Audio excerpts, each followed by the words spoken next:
Our countdown to Inauguration Day continues. We are now just 5 days away, and that means people are picking up their inauguration tickets right now. You're looking at video from earlier today at the Convention Center in downtown D.C. Nearly 250,000 people are expected to attend Monday's inauguration. And with another Trump administration about to begin, many of our immigrant neighbors wonder if their days are numbered in the U.S. That is because the president-elect has vowed to launch the largest deportation program in the country's history. Yeah, tonight our Rafael Sanchez Cruz spoke with an immigration advocacy group here in the DMV about how they are getting ready for what could come next. What are they telling you, Rafa? Yeah, Lorenzo, Leslie, over the last 2 days, I was in immigrant communities in Maryland and Virginia. Whether that's at the corner store or people on the street, they're talking about Trump's immigration policies. The reality is what those policies could look like is still very vague, but it's the unknown that has some people living in fear. In 2017, Ingrid, an undocumented immigrant in Northern Virginia, says some of her friends were arrested during what many believe was the first wave of ICE detentions under the Trump administration. They said they were going to get people with a criminal record, but unfortunately, there were people that didn't have a record and were still taken. But ICE is a different story, saying at least 683 immigrants were detained during those enforcements in the DMV region, targeting those with criminal charges. Still, for many in the immigrant community, that period was marked by fear and uncertainty, a feeling that Ingrid says has resurfaced with Trump's upcoming return to the White House.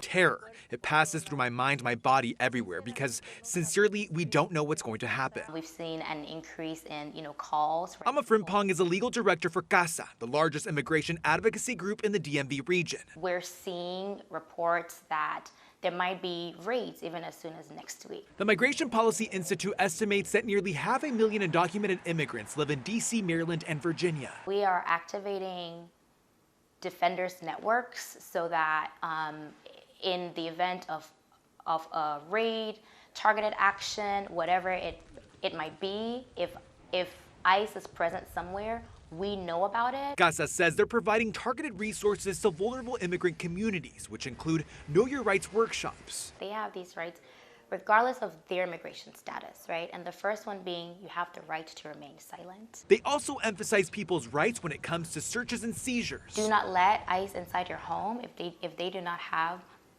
a warrant signed by a judge. In an interview with the Washington Examiner, Trump's incoming border czar Tom Homan denied that the transition team plans to carry out worksite raids in the D.C. region in the days following the inauguration.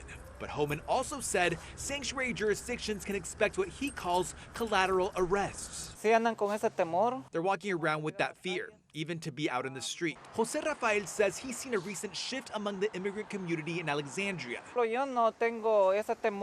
I don't have that fear because I don't have a criminal record. And Trump said he was going to focus on criminals.